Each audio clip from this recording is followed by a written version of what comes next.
Премиерот Мицковски најави посета на Кучани откако родителите на децата кои ги загубија животите ја одбија неговата покана за средба во владата.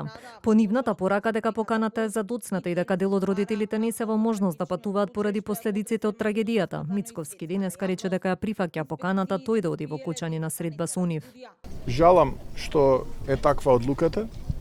Немам проблем јас да заминам и да појдам во Кучани.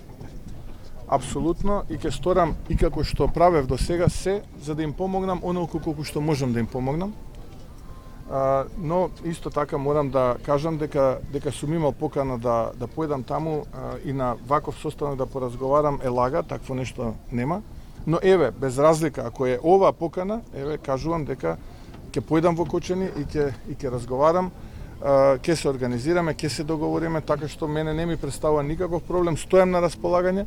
Во меѓувреме од опозицијата и денеска побараат владеачкото мнозинство во собранието да се изгласа предлог законот за помош на настраданите во пожарот. Законот предвидува директна финансиска поддршка за семејствата на настраданите, помош за повредените, вклучително и оние со долгорочни последици, поволности за децата кои поради лекување се отсутни од настава, мерки за здравствена, социјална и заштита во делот на работните односи. Од ВМРО ДПМН пак одговорија дека владата ќе продолжи да помага со сите средства на сите опфатени со трагедијата во Кучани. Во однос на истрагата која се уште е во тек, јавното обвинителство најави дека истата ќе заврши во законски предвидениот рок, односно до втората половина на јуни.